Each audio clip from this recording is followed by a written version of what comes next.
Mr. Abdul Aziz. He got graduated in MSc Psychology, NLP Grandmasters, Certified Trainer Career, Counselor and Life Coach. Welcome, sir. Welcome for the speech. Thank you, ma'am. காலை வந்தால் மாலை எதிர்பார்க்காதே, மாலை வந்தால் காலை எதிர்பார்க்காதே, நோய்க்கு முன்னால் சுகத்தை அனுபவித்துக்கோ, மரணத்துக்கு முன்னால் வாழ்ந்து. அறியாமை பயத்தை உருவாக்கும், பயம் வெறுப்பை உருவாக்கும், வெறுப்பு வன்முறை தூண்டும். இந்த அறியாமை சொல்லக்கூடிய இருளை கல்வி இருக்கக்கூடிய ஒளி மட்டும்தான் அது நீக்கும். அப்ப என்னைக்குமே கல்வி பெற்றுக்கொள்வதை எப்போதுமே விடாதீங்க. இப்ப இதுக்கு முன்னாடி எல்லாரும் பேசுனீங்க, எல்லாருமே என்ன பேசணும்னா நம்ம ஸ்ட்ரெஸ் வந்து வாய்ஸ் பிரேக் ஆகுதா? Sir, your voice is breaking. கொஞ்சம் நெட்வொர்க் பாருங்க. One second. நான் வீடியோ ஆஃப் பண்ணிக்கிறேன். நெட்வொர்க் இஷ்யூஸா இருக்குது. Yes, okay okay okay okay, no problem. இப்போ ஓகே தானே? Okay, good. ஓகே. இப்போ பொதுவா வந்து நம்ம பாத்தீங்கன்னா லைஃப்ல எல்லாருமே ஸ்ட்ரெஸ்ஸா இருக்குது, டிப்ரெஷனா இருக்குது, இதை பத்தி பேசிக்கிட்டே இருந்தோம். ஒரு காலம் இருந்துச்சு, அது எப்படி இருந்துச்சுன்னா உடல் சரியில்லைன்னா காய்ச்சல், தலைவலி இந்த மாதிரி தான் சொல்லிட்டு இருந்தாங்க. மனசு சரியில்லைங்கிறது பெரும்பான்மைக்கு தெரியாது. மனசு சரியில்லைன்னா மனசு சரியில்லை அவ்வளவுதான், ஏதாவது செஞ்சா சரியாயிரும். அந்த பிலீவ், அவங்க அந்த ரிலிஜன் பிலீவ் இருந்துச்சுன்னா அது செஞ்சா சரியாயிரும், நோன்பு வச்சா சரியாயிரும், அந்த இடத்துல போய் நம்ம வந்து ஆட்டை பழி கொடுத்தா சரியாயிரும், இப்படியே கடந்து போகக்கூடிய மக்களா இருந்தாங்க. ஆனா காலங்கள் செல்ல செல்ல செல்ல செல்ல இப்ப பிசிக்கலா இருக்கிற பிரச்சனையை விட மென்டலா இருக்கிற பிரச்சனை தான் அதிகம். நம்மளே பேர் வைக்கிறோம், வாய்க்குள்ள நுழையாத பேர் நம்ம தான் வைக்கிறோம். ஓசிடிங்கிறோம், பைபோலர் டிசார்டருங்கிறோம், மனசிதைவு நோய்ங்கிறோம். இதுக்கு காரணம் என்ன பாத்தீங்கன்னா எமோஷனலை ஹேண்டில் பண்ண தெரியாம இருக்கிறது. பொதுவா ஒவ்வொரு பிஹேவியருக்கு பின்னாடி என்ன ஒளிஞ்சிருக்கும்னா ஒவ்வொரு உணர்வுகள் ஒளிஞ்சிருக்கும். இப்ப ஒருத்த வந்து அடிக்கிறான்னா சும்மா அடிக்க மாட்டான், அவனுக்கு பின்னாடி கோபம் என்கின்ற உணர்வு ஒளிஞ்சிருக்கும், அவனுக்கு பின்னாடி பயம் என்கின்ற உணர்வு ஒளிஞ்சிருக்கும். ஒருத்தர் சிரிக்கிறானா சும்மா சிரிக்க மாட்டான், அவனுக்கு பின்னாடி மகிழ்ச்சிங்கிற உணர்வு ஒளிஞ்சிருக்கும். அந்த எமோஷன்ஸ் தான் பிஹேவியரை கிரியேட் ஆக்கும், கன்வெர்ட் பண்ணும். நம்ம எல்லாருக்குமே தெரிஞ்சது வாரன் பஃபட்டோட ஒரு நல்ல ஸ்டேட்மெண்ட் என்ன தெரியுமா? ஒரு மனிதனுக்கு வரக்கூடிய பிரச்சனை எதனால வருது தெரியுமா? அவர் சொல்றாரு, அவனுக்கு அந்த பிரச்சனை குறித்த அறியாமை, அந்த அறியாமை தான் அவனுக்கு பிரச்சனைக்கான முதல் மூல காரணமா இருக்குன்னு சொல்றாரு. அதான காரணம். ஒருத்தங்க ஸ்ட்ரெஸ் ஹேண்டில் பண்றதுக்கும் இன்னொருத்தங்க ஸ்ட்ரெஸ் ஹேண்டில் பண்றதுக்கும் வித்தியாசங்கள் இருக்குல்ல. ஒருத்தங்க ஈஸியா ஹேண்டில் பண்ணிட்டு போயிருந்தாங்க. இப்போ உதாரணத்துக்கு ஒருத்தர் 10 லட்சம் ரூபாய் பிசினஸ்ல லாஸ் பண்ணிட்டான், அவன் அதை ஹேண்டில் பண்றதுக்கும் ஒருத்தங்க 10,000 தான் லாஸ் பண்ணிருப்பான், அவன் ஹேண்டில் பண்றதுக்கும் வித்தியாசங்கள் நம்ம பாக்குறோம். 50,000 ரூபாய் கடனுக்கு சூசைட் பண்ணக்கூடிய பீப்புள்ஸ் நம்ம பாக்குறோம். அதுவே பல கோடி கடன் இருக்கிறவன் அசால்ட்டை தூக்கி போட்டு போறான், ஏன்னா அவன் ஹேண்டில் பண்ணக்கூடியது. டாக்டர் கால் மோர்னிங் அவர் வந்து சொல்லக்கூடியது என்ன தெரியுமா? பொதுவா மனிதனுக்கு ஸ்ட்ரெஸ் கிரியேட் ஆகுதுன்னா அவர் செய்யக்கூடிய முதல் காரணம் பேசி தீர்க்கிறது, பேசுறது. ஒரு புக் வந்து ரிலீஸ் ஆச்சு. என்ன புக்னா சூசைட் எப்படி பண்றாங்க, எதனால எந்த காரணத்துக்காக சூசைட் பண்றாங்க ஒரு புக்ஸ் ரிலீஸ் ஆச்சு. அந்த புக்ஸோட அவுட்கம் ரிசல்ட் என்னன்னா, ஏன் சூசைட் பண்றீங்கல்ல, சூசைட் பண்ணவே மிஸ் ஆயிருப்பாங்க தெரியுமா? அவன் சொல்றான், எனக்கு பேசுறதுக்கு ஆள் கிடைக்கலன்னு சொல்லி. அதான் அந்த ரிசர்ச்சோட அவுட்கம். அந்த புக்ஸ் இன்னும் இருக்கு. அப்ப பேசுறதுக்கு ஆள் கிடைக்காம தான் சூசைட் பண்றாங்கன்னு சொல்லி நாணயத்தின் 2 பக்கம் சொல்லுவாங்க. என்னது? ஒண்ணு பேசுறது, இன்னொன்னு கேட்கறது. ஒரு பக்கம் பேசி தீர்க்கிறாங்கன்னா அதை கேட்கக்கூடிய மக்கள் இருக்கணும். இப்ப வந்து கேட்கிற மக்களே கிடையாது. டைமுக்கு அந்த அவன் பேசுறான்னா பேச கட் பண்ணி அடுத்து பேசுறதுதான் ஆள். ஒருத்த கஷ்டத்தை சொல்ல வரான், நீ என்ன கஷ்டப்பட்ட, நான் பட்ட கஷ்டம் தெரியுமான்னு சொல்லி அவன் கஷ்டம் சொல்ல ஆரம்பிச்சிருவான். வந்தவனுக்கு டபுள் கஷ்டம், இவன் டபுள் கஷ்டத்தை சொல்ல வந்தோன்னு சொல்லி. அப்போ இந்த மாதிரி லைஃப்ல ஸ்ட்ரெஸ்ங்கிறது யாருக்கு வருது யாருக்கு வரல எவனுக்குமே தெரியல, யாருக்கும் தெரியல. நமக்கு வரக்கூடிய ஸ்ட்ரெஸ், பொதுவா ஸ்ட்ரெஸ்ல படிநிலை சொல்லுவாங்க. எப்படின்னா ஒருத்தருக்கு ஒரு பிரச்சனை வருதுன்னா அந்த பிரச்சனைக்கு பின்னாடி என்ன உணர்வு இருக்குன்னு கண்டுபிடிக்கணும்.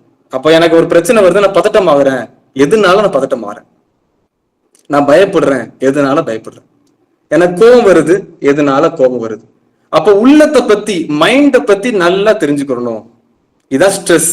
அதை பத்தி பேசிக்கிட்டே போலாம். அதான் இதுக்கு முன்னாடி எல்லாரும் பேசினாங்க. இப்ப 4 ways சொல்லுவாங்க. பொதுவா நம்ம வந்து ஹாப்பியா வாழ்றதுக்கு 4 வழிகள் சொல்லுவாங்க சுருக்கமா. ஃபர்ஸ்ட் என்ன பாத்தீங்கன்னா பிசிக்கல். பிசிக்கலா இம்ப்ரூவ்மெண்ட் பண்றது எக்ஸசைஸ்.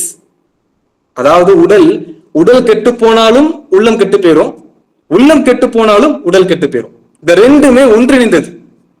இதுல எது கெட்டு போனாலும் அது பாதிப்பு நமக்கு தான், அந்த ஆன்மாக்கு தான், அந்த உயிருக்கு தான். அப்போ எக்ஸசைஸ் பண்றது நம்ம லைஃப்ல எப்படி இருக்குது? உடற்பயிற்சிங்கிறது நம்ம பண்ணிக்கிட்டே தான் இருக்கணும்.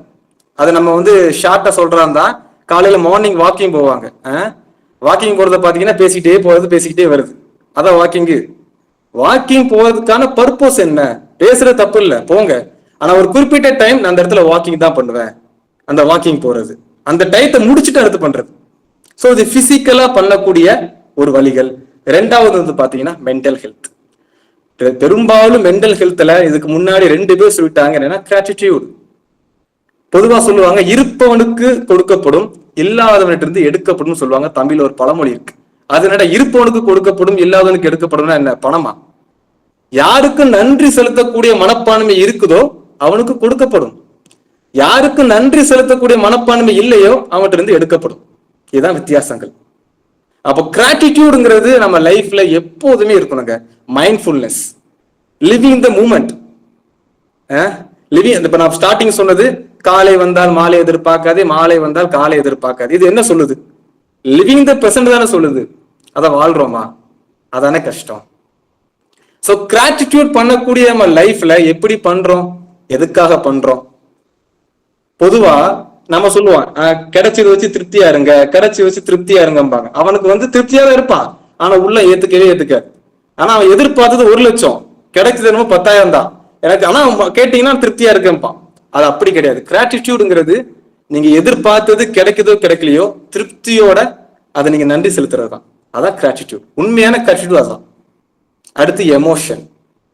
3வது பாத்தீங்கன்னா எமோஷன்ல இப்ப அதான் சொன்னோம், எமோஷனல் இன்டெலிஜென்ஸ், ஐக்யூ. ஒரு காலத்துல ஐக்யூ பத்தி ரொம்ப பேசிட்டு இருந்தாங்க. போக போக போக போக எமோஷனல் ஈக்யூ பத்தி பேசினாங்க. அது ஒரு புக்கே இருக்குது. செகண்ட் வேர்ல்டு வேர்ல எப்படி எல்லாம் அந்த வீரர்கள் பாதிக்கப்பட்டாங்கன்னு சொல்லி அதை பேசிக்கிட்டே போலாம். அது முக்கியமா ஒண்ணு சொல்லுது என்னன்னா, ஒரே ஒரு ரிசர்ச் ஷார்ட்டா சொல்றதா இருந்தா, 5 நபர்களை, அதாவது ஐக்யூ ஒரே மாதிரி இருக்கக்கூடிய நபர்களை கொண்டு போய் ஒரு இடத்துல வேலைக்கு விடுறாங்க. சரிங்களா? அறிவுத்திறன் எல்லாம் ஒரே மாதிரி இருக்குது. அவங்க பாத்தீங்கன்னா ஒருத்தர் கொஞ்ச நாள் ஆனதும் 3 மாசம் ஆனதும் ஒருத்தர் வேலையை விட்டு போயிட்டாரு. இன்னொருத்தர் 2-3 மாசம் ஆனதும் அதுல 2 பேர் கலந்துட்டாங்க. 2 பேர் மட்டும் இருக்கிறாங்க. இன்னொரு 3 மாசம் ஆனதும் ஒருத்தர் வேலையை விட்டு போயிட்டார். கடைசியில ஸ்டார்டிங் சேர்ந்த 5 பேர்ல எண்ட் ஆஃப் டைம்ல ஒரே ஒருத்தர் மட்டும்தான் இருக்காரு. அப்பதான் தெரிஞ்சிச்சு, ஒருத்தர் அறிவு திறன்ல கரெக்டா இருந்தா மட்டும் போதாது, எமோஷனும் பேலன்ஸா இருக்கும்னு சொல்லி. ஏன்னா அந்த ஒரு நபர் தனக்கு வரக்கூடிய எல்லா கஷ்டத்தையுமே என்னால முடியும், நான் அடுத்த கட்டத்துக்கு போவேன், என்னால முடியும், இப்படி சொல்லி சொல்லி சொல்லி சொல்லி சொல்லி சொல்லி போனதுனாலதான் எண்ட் ஆஃப் டைம் அவரால் பண்ண முடிஞ்சுச்சு.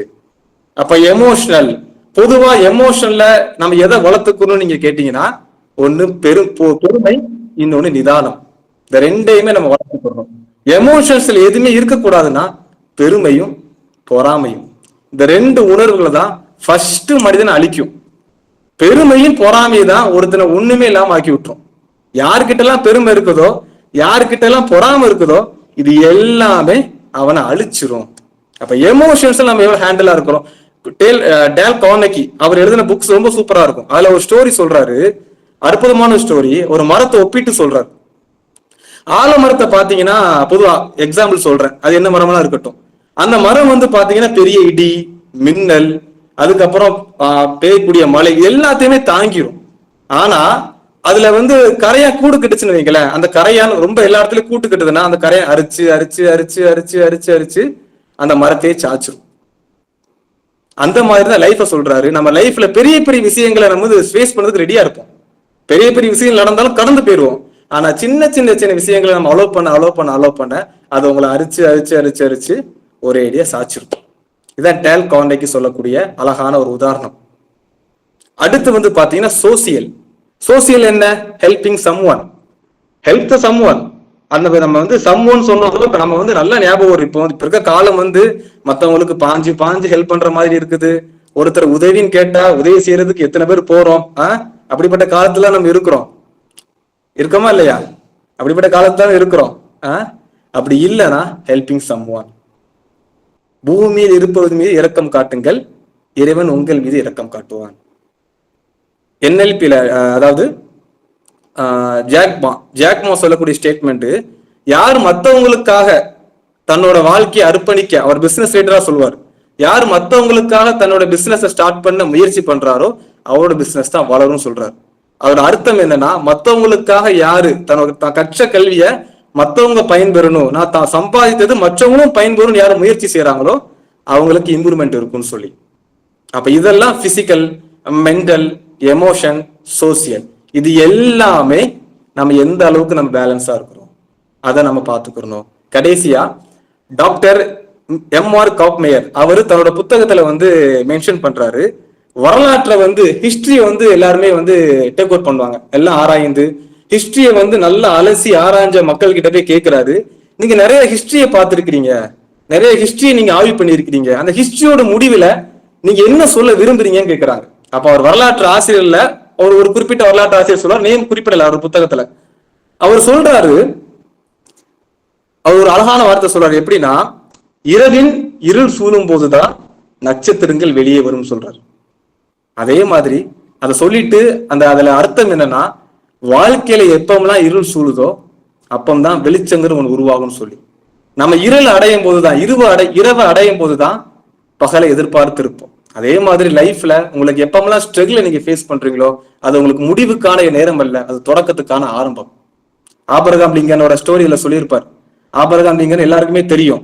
ஆபிரகாம் லிங்கன் ஸ்டோரியை ஷார்ட்டா சொல்லியிருப்பார் அந்த புத்தகத்துல. எப்படின்னா, ஆபிரகாம் லிங்கன் வந்து ஸ்டார்டிங்ல பயங்கரமான மன உளைச்சல் இருந்தாராம், பயங்கரமான மன உளைச்சல். அவருக்கு உடல் ரீதியாகவும் உல ரீதியாகவும் பிரச்சனை இருந்துச்சு. கிட்டத்தட்ட அவருக்கு தன்னோட மேரேஜுக்கு கூட அவர் போகல. மேரேஜுக்கு பொண்ணு வந்து ரெடி ஆயிடுச்சு மனமேடையில, அவரை கூப்பிடுறாங்க, வர மாட்டக்காரு. அந்த அளவுக்கு மன ரீதியான பாதிப்புல இருந்தார். பட் அவர் அப்படிப்பட்ட நேரத்துலதான் இருள் சூழும் போது நட்சத்திரங்கள் வெளியே வந்துச்சு. அவர் தான் பிற்காலத்துல அமெரிக்கால மிகப்பெரிய ஒரு ஆளா மாறினார்.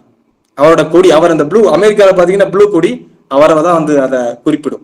அப்ப இந்த மாதிரி நம்ம லைஃப்ல எப்போதுமே ஹாப்பியா இருக்கிறதுக்கு முயற்சி பண்ணணும். லாஸ்டா ஒரு வார்த்தைகள், வாசிப்பு இல்லாமல் மனிதன் முழுமை அடைய முடியாது, இலக்கு இல்லாமல் ஒரு மனிதன் முன்னேற்றத்தை காண முடியாது. சோ வாழ்க்கையில இலக்குங்கிறத ஒண்ணு எப்போதுமே வச்சுக்கோங்க, வாசிப்புங்கிற பழக்கத்தை எப்போதுமே வச்சுக்கோங்க. ஏன்னா வாசிக்கக்கூடிய பழக்கம் மட்டும்தான் உங்களை நிகழ்காலம், எதிர்காலம், கடந்த காலம், இந்த 3 காலத்துக்குமே கொண்டு போகக்கூடிய ஒரே வழி புக்கு மட்டும்தான். சோ அது எப்போதுமே கல்விங்கிற ஊடகத்தை கையில எடுத்துக்கோங்க. இந்த வாய்ப்பை கொடுத்த இறைவனுக்கு எல்லா புகழும். அதுக்கப்புறம் இந்த வாய்ப்பை கொடுத்த யூசுப் சாருக்கும் அவங்க டீமுக்கும் இறைவன் இம்மேலும் மறுமையிலும் வெற்றி கொடுப்பானாக. நன்றிகள். அருமையான ஒரு விஷயம் சொன்னீங்க. வெறும் கிளாஸ் மட்டும் ஹேண்டில் வித் கேர் கிடையாது, நம்மளுடைய மென்டல் ஹெல்த்துமே ஹேண்டில் வித் கேர் தான் அப்படின்னு அழகா சொல்லிட்டீங்க. Thank you so much.